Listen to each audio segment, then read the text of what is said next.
What up everybody, it's Zach, welcome back, and today we're talking about One Piece chapter 1017, which has officially dropped. If you missed my initial reaction, it's up on my second channel, so go check that out and subscribe. But this chapter was an absolute gold mine. Not only did we finally get some information on the mystery of who's who, that info gave us a tease on the importance of Luffy's devil fruit, and we even got some setup for some Wano matchups. And we're gonna break all that down, but first off, the King Pirates crew is now over 35,000 crew members. If you are new to the crew, make sure to say hi in the comments, and if you're not yet part of the crew, hit that subscribe button and join us on this adventure. Our next big goal is at 100k. Let's get it. But jumping into the chapter title is titled Orders, which is building off the Tama plot line from last chapter. Of course, last chapter we finally saw Tama at top of the live floor in front of everybody. They also got access to Bao Huang after Usopp took her out, and finally this chapter is the chapter for her to take action and give the order and turn the tide of the war, and she just passes out. Tama is just such a cute character, man, especially in the anime. Even if you don't think she's gonna become a Straw Hat, you gotta admit she's an adorable character. But yeah, essentially she sees Queen and the war that is going on in front of her, and she just passes out, foaming at the mouth, legs up and everything. And like I said in my live reaction, you can't really blame her. She's an 8-year-old little girl in the middle of a war, staring down a Yonko commander who's a cyborg dinosaur. But yeah, after Tama passes out, we kind of take a moment to get some glimpses and quick updates across Onigashima. We finally see Jinbei versus Who's Who for the first time in a long time. And right now Jinbei is actually kind of struggling a little bit because it's not really a fair fight. Who's Who still has his cat crew helping him. We also see Frankie, who's fighting Sasaki in a similar situation, and even Inuarashi fighting Jack is also kind of struggling fighting off the Beast Pirates. By the way, since I didn't get to say this in a previous chapter review, but I do think Inuarashi still has a high chance of dying. There's been some death flags with him, like when Kinemon had his death flag moment, and then you had Kiku, Ashura Doji, and also Inuarashi say that they will die along with him. And I also believe that Inuarashi dying and us seeing Nekomamushi's reaction to that, that's gonna be a pretty impactful moment if it does happen. But anyways, getting back on track, essentially we're getting these updates that really show us like the numbers advantage of the Beast Pirates. Of course, we had some Beast Pirates on the live floor switch sides because of Queen's actions, but then in this chapter we see some of the gifters jump into action and take down those Beast Pirates for betraying them. This once again just goes to highlight the power of the gifters despite how goofy they might look. This is something Oda has consistently highlighted. Even Zoro at one point was kind of struggling with the amount of gifters, and at the end of the day, even though there's only 500 gifters, it's still a good amount of devil fruit users.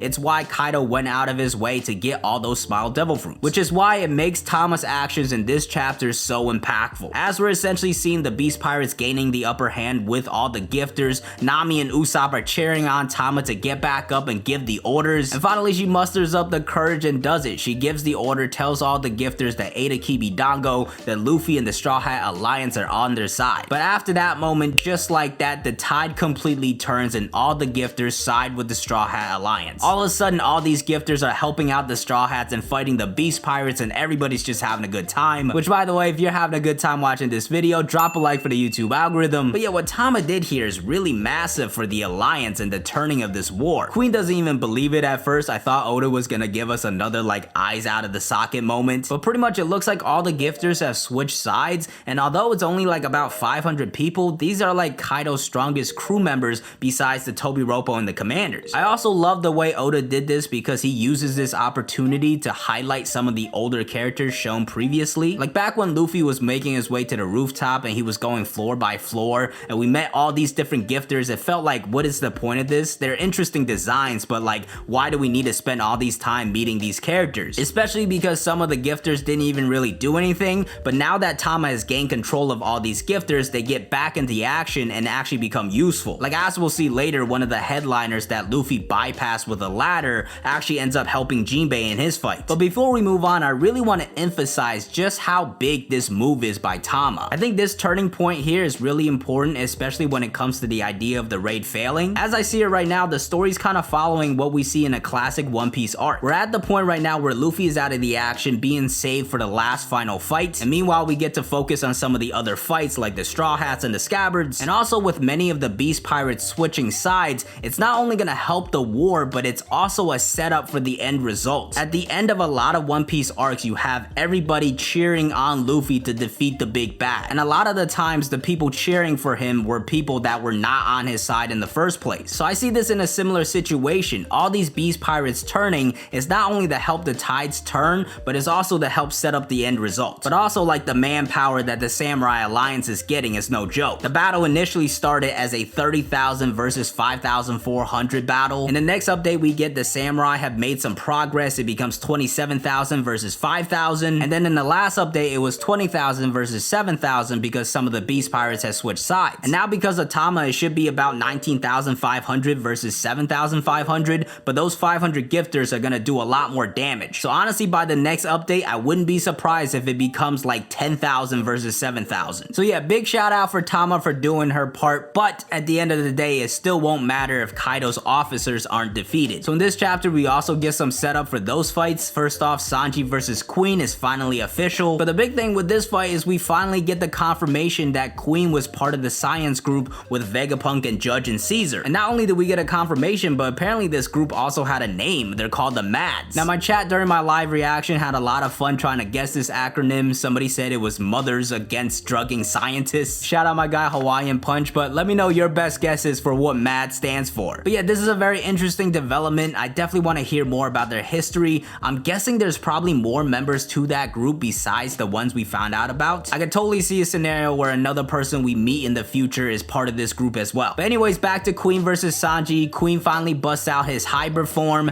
and I gotta say this form, you know, it's nothing crazy. It looks okay, I guess. Queen's design overall is kind of just more goofy and funny as opposed to like a badass design. I do like his cyborg elements with his robotic arm, and it also looks like he has things coming out his back. He's almost like a gigantic dinosaur Dr. Octopus. But I'm excited to see this fight for Sanji. Queen is very diesel, so Sanji's really gonna have to up his attack power, and he's also gonna have to be really smart about how he fights because Queen is a cyborg. But moving on from that, we jump to Chopper healing Zoro, and first off, Chopper has turned into a figurine. Why is he so small? Wait, what the hell?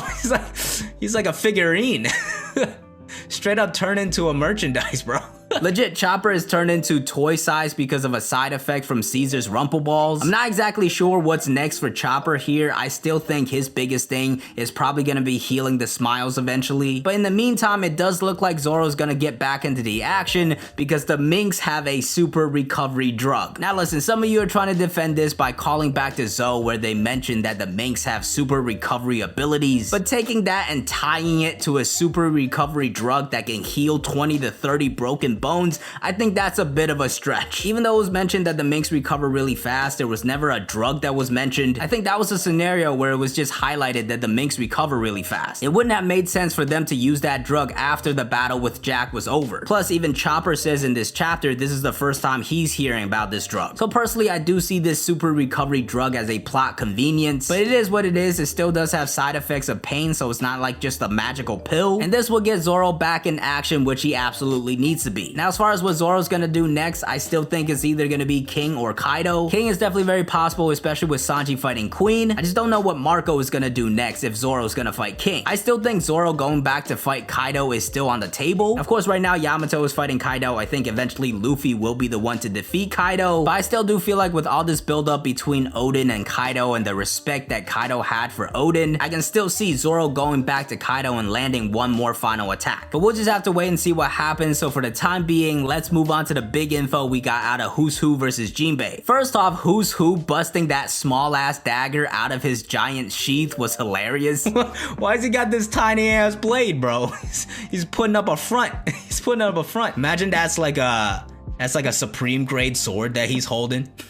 This whole time we thought maybe he was a swordsman and he brings out this tiny ass Mihawk dagger. But yeah, essentially after some of the gifters come help Jinbei, we get into this quick clash between Who's Who and Jinbei. And as they're fighting, Who's Who starts to bust out some Rokushiki moves. Now this got me really excited because I had actually previously made a theory that Who's Who was connected to the world government. The premise from my theory was that Who's Who was related to the Three-Eyed Tribe, which I still think is kind of possible. But in this chapter, at the very least, we do get confirmation that Who's Who was a former CP9 member. Oh, and also Who's Who busts out his hybrid form, which I think was absolutely badass. But yeah, essentially Jinbei is the one to give us the info on Who's Who, which does make sense because he was a former warlord and he does have that connection with the world government. And through Jinbei, we find out that Who's Who was a former CP9 member that broke out of prison. Now that info alone was very interesting to me because first off, was that impel down? If so, when exactly did he break out? This could have some Blackbeard connections. We also also know that King might be related to Impel Down in some way, so that could be a possible connection. And overall, there's still a lot of mystery surrounding who's who, like how did he get this pirate crew of cat people in the first place? His identity is still yet to be revealed with that mask on his face. I think that's still very important. Personally, I think it's still very possible that he's still working for the world government and is just undercover. The fact that he was the one that outed Drake, I think is important. Hopefully we'll see them have a future interaction. Of course, the CP0 is on Onigashima as well. Maybe they'll have some sort of interaction. But yeah, this is an incredibly interesting plot line. I'm really excited to see where it goes. The fact that he mentioned that he was a great prospect like Rob Lucci was really exciting as well. That kind of gives me hype to see Lucci again and how much stronger he's gotten. And overall with this who's who situation, there's just a lot of different ways it could go. Some people also pointed out some potential foreshadowings during Eni's lobby. He had this line from Rob Lucci which just seemed like he could have been talking about who's who, but a lot of people are saying that he's clearly referring to Spandam in that context. Personally, I wouldn't read too deep into it. If Oda comes out and confirms that it was referring to who's who, that would be awesome, but for the time being, I wouldn't say it's like a clear foreshadowing of who's who. A lot of people have also pointed out this guy previously in the CP9. He kind of looks like who's who, so some people are guessing that's his dad or something, especially because the other two people he's next to are Spandam's dad and Khalifa's dad. So we know the CP9 and the world government definitely has nepotism, and we never did get a name confirmation on that dude, so it's definitely very possible that he's his dad or something. But for the time being, it's still all speculation. We're just gonna have to wait and see where Oda takes it. And that also is true for the reveal that who's who was guarding Luffy's devil fruit 12 years ago. That's right, turns out the reason who's who got sent to prison was because he failed to guard the Gomu Gomu no Mi. Now once again, this opens up a lot of theories. What are the true powers of the Gomu Gomu no Mi? What was Shanks' objective? And honestly, this I'm gonna save for its own video so I could really dive into it and give you guys all the info. But I will say things are really looking like they're starting to tie together like some sort of prophecy. I still think a lot of this has ties back to God Valley and what happened there. But like I said, we're gonna save this for its own video. I'll break it all down there. Overall though, this was a damn good chapter for me. Really good setup chapter and some great information. That's it for this chapter review. Let me know your thoughts on the chapter in the comments. Got another video for you to check out right here, and I'll see you guys next time. Peace.